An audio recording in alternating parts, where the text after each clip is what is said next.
On va justement prendre un exemple tout à fait public et réel, comment prévenir face aux inondations. Justement, on en parlait d'une infrastructure de réseau. On a pris l'exemple, on va prendre l'exemple de réseaux de transport d'électricité dans un contexte, justement, on en parle beaucoup depuis ce matin, de changement climatique. On va voir ça avec Catherine Lelon, référente climat pour RTE. Catherine Lelon, je vous demande de venir me rejoindre.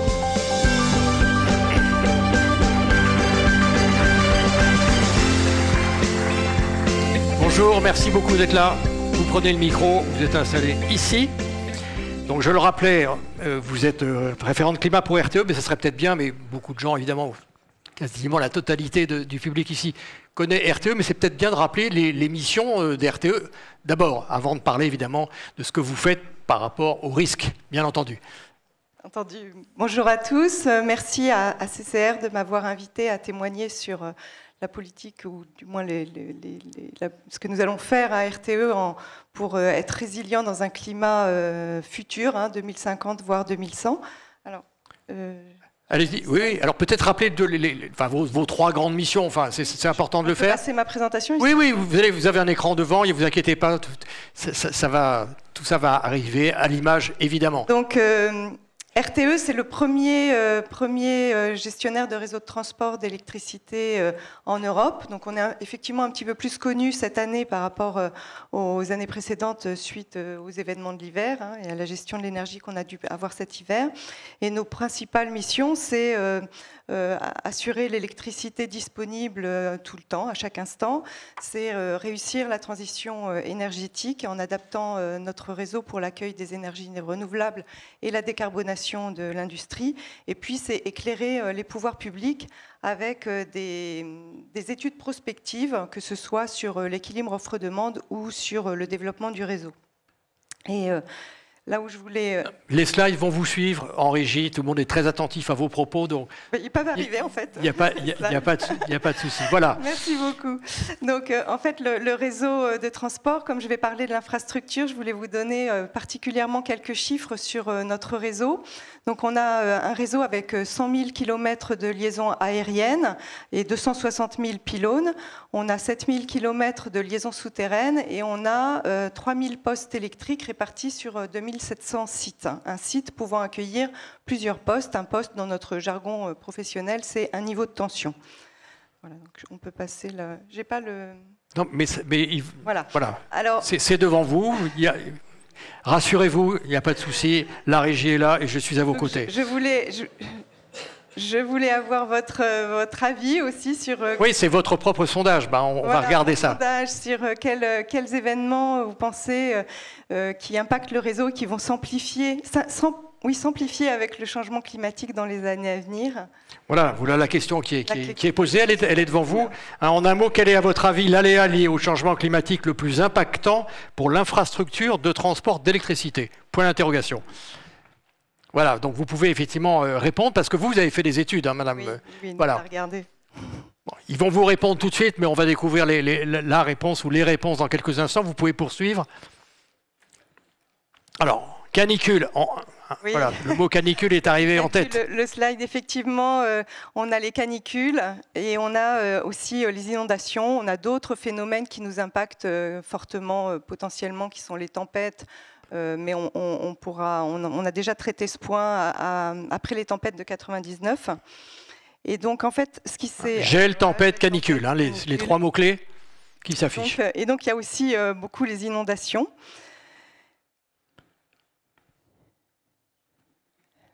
Qui n'arrivent pas.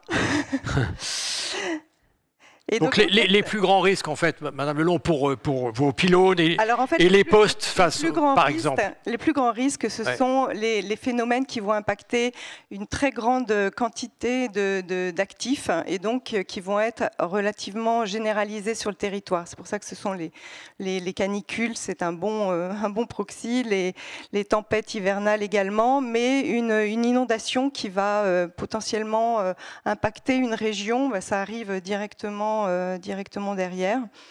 Et donc, en fait, ce qu'on a fait en 2019, c'est qu'on a lancé un projet qui s'appelle le projet Résilience, que je dirige, et qui visait tout de suite à identifier ces principaux risques ou périls. Je crois qu'on dit plutôt périls dans ce péril, on va dire péril.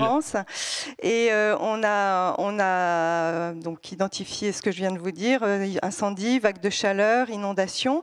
Sur les aspects chauds, on va dire, côté RTE, on a aussi un partenariat avec Météo France, donc on a des données disponibles, et puis on a les données DRIAS, bien sûr, on travaille aussi avec l'IPSL. Par contre, sur la partie inondation, on s'est rendu compte qu'on avait, si on avait les débits des rivières, ça ne permettait pas de connaître les inondations. Et donc, on a cherché un partenaire pour nous aider à modéliser, à identifier les actifs du réseau qui pouvaient être en risque vis-à-vis des inondations. Et bien sûr, des inondations aujourd'hui, ça on le sait à peu près, mais surtout les inondations de demain. Et CCR avait publié en 2018 son étude sur les inondations projetées à 2050. Donc on s'est rapproché d'eux. Et vous pouvez remettre le slide précédent, s'il vous plaît. Merci. Et donc on a signé un contrat avec eux à l'été 2021. On avait fait quelques tests qui s'étaient révélés probants. Et puis ils nous ont passé tout le réseau, tous les pylônes, tous les sites. Donc c'est vraiment intéressant pour nous parce qu'on a une étude qui est homogène sur toute la France. On vient de recevoir les données et les livrables. Et donc là, on est en phase d'exploitation de ces données pour définir une stratégie d'adaptation qui sera intégrée à notre schéma décennal de développement du réseau qui sera publié début 2024. Et quand on dit effectivement inondation, il faut peut-être encore plus préciser les choses. Les aléas que vous redoutez le plus quand on parle d'inondation, c'est quoi? Le débordement, la submersion marine, même le ruissellement, on en a parlé il y a un instant, c'est quelquefois les trois mélangés d'ailleurs. Alors CCR nous a effectivement modélisé les trois périls, débordement, submersion marine et ruissellement. Donc on peut passer au slide suivant, s'il vous plaît, merci. Voilà, on voit le tableau. Tout ça pour 3 scénarios climatiques en 2050. Climat actuel, les deux RCP 4.5 et 8.5 dont on a déjà beaucoup parlé aujourd'hui. On a donc ces 3 périls avec les croisements des périls. On a 4 périodes de retour, 20 ans, 50 ans, 100 ans, 200 ans. On a décidé avec CCR de faire 7 classes d'exposition qui soient fixes d'un scénario climatique à l'autre pour pouvoir se rendre compte des sauts d'une classe à l'autre de nos actifs. Donc ça va de pas d'exposition à exposition majeure. On a une résolution extrêmement fine qui est à 25 mètres et on a validé les résultats avec les historiques de postes inondés ou de pylônes arrachés avec les arrêtés CatNat dont disposait bien sûr CCR. Et tout ça nous a permis de calculer, on a calculé, CCR plutôt a calculé différents paramètres par péril.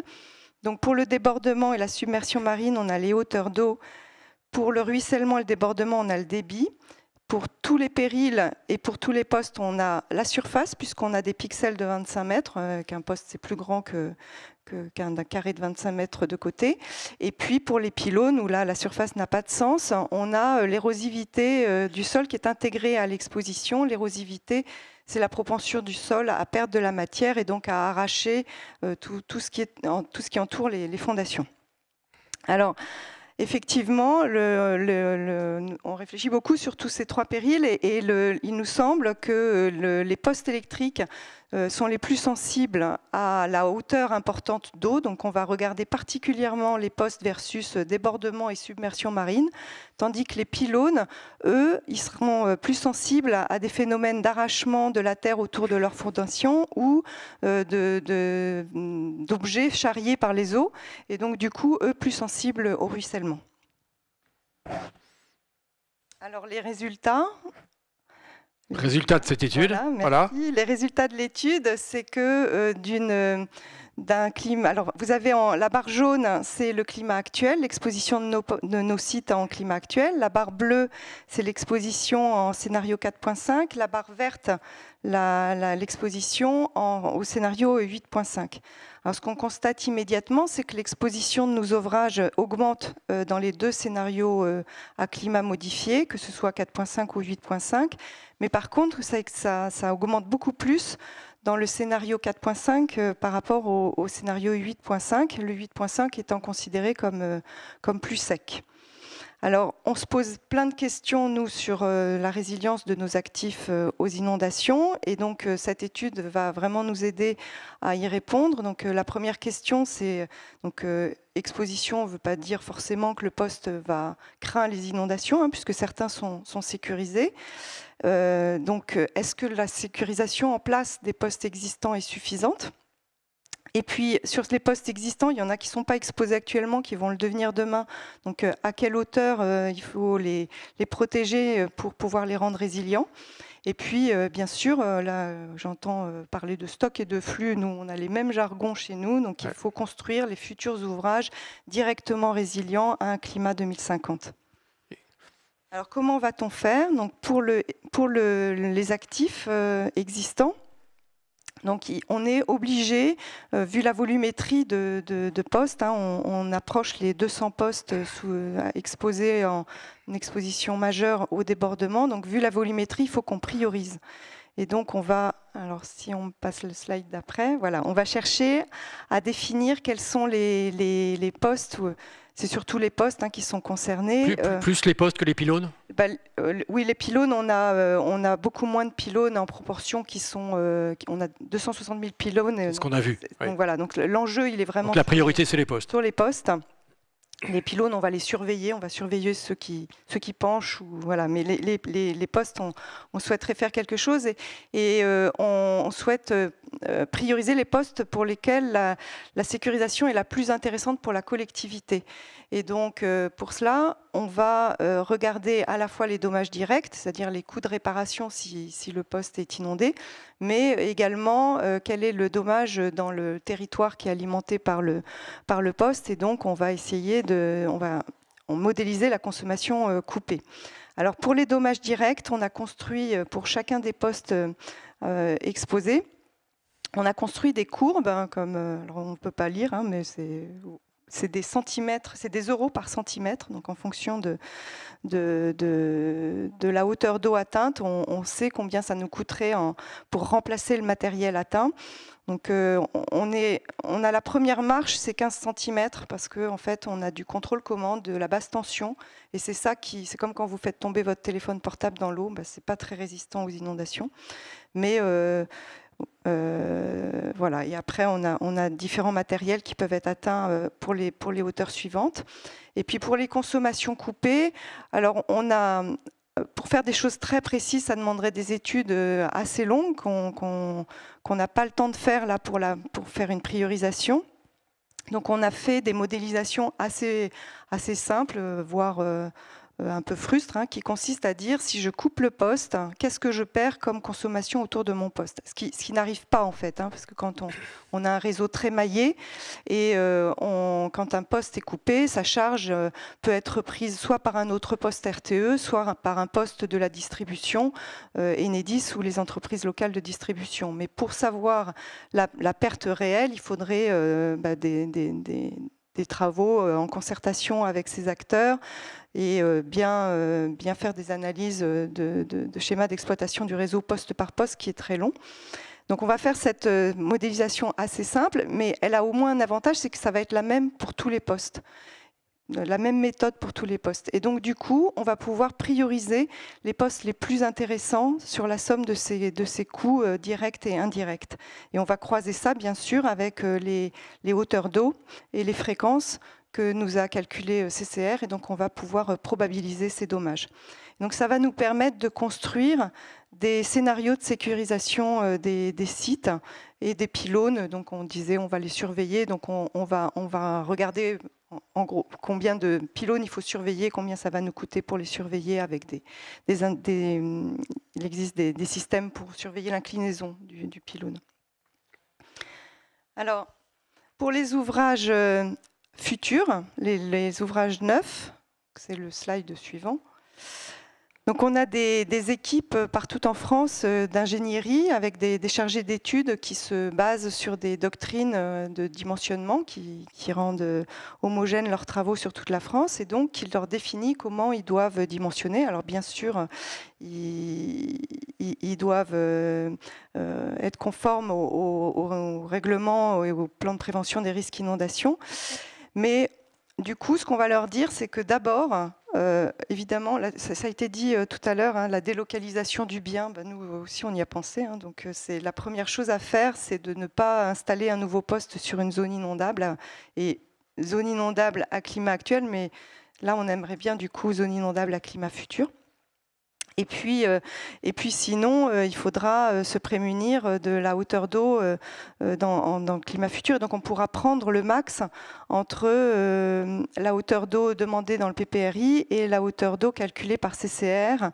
Et pour cela, tous les aléas des différents climats et des différentes périodes de retour vont être intégrées dans notre système d'information géographique. Comme ça, ce sera accessible à tous les chargés d'études ingénierie chez nous.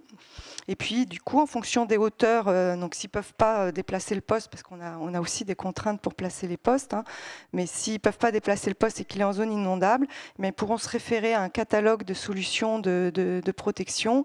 Donc, il y a eu donc, vous voyez, il y a des photos, on peut mettre Là, c'est un bâtiment de contrôle-commande, justement, qui est sur pilotis, donc le rehaussement, et puis une aquabarrière sur un poste parisien.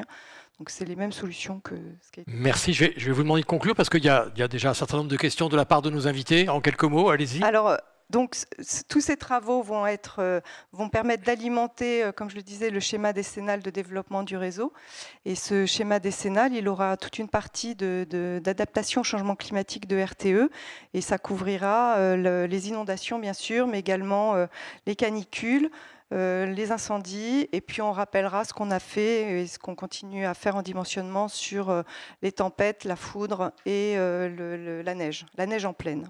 Merci beaucoup, en tout cas pour toutes ces explications très, très complètes. 2 questions de la part de nos invités via notre application Klaxoon. Est-ce que vous avez accès au fonds Barnier pour financer l'amélioration de votre résilience? C'est une très bonne question, je me la suis posée aussi. Et quelle réponse vous pouvez donner? Moi je ne sais pas, il faut que je me renseigne. Je ne sais pas si les industries ont accès au fonds Barnier. Bon, donc c'est... La réponse est... Alors, on dit dans le public, la réponse est plutôt non. Voilà, c'est ce que Madame Le Hideux vient de dire à l'instant. Dernière question, la sécheresse n'a-t-elle pas de relation avec des dégâts sur les postes et pylônes? Vous avez beaucoup parlé des inondations. Quid de la sécheresse, Madame? Alors, pour le moment, on m'a jamais remonté de dégâts sur nos ouvrages par sécheresse et donc par le retrait gonflement des argiles. Mais c'est vrai que c'est une question qu'on se pose, mais on n'a jamais constaté le problème. 30 secondes pour conclure avec votre dernier slide qui va apparaître, Madame Lelong. Vous allez avoir le dernier mot. Voilà, vous venez de le commenter. Voilà, hein, on le voit bien ici. Voilà, et chacun va retenir évidemment tous ces axes évidemment de travaux. Merci beaucoup, Madame Lelong. Merci bien. Merci, au revoir.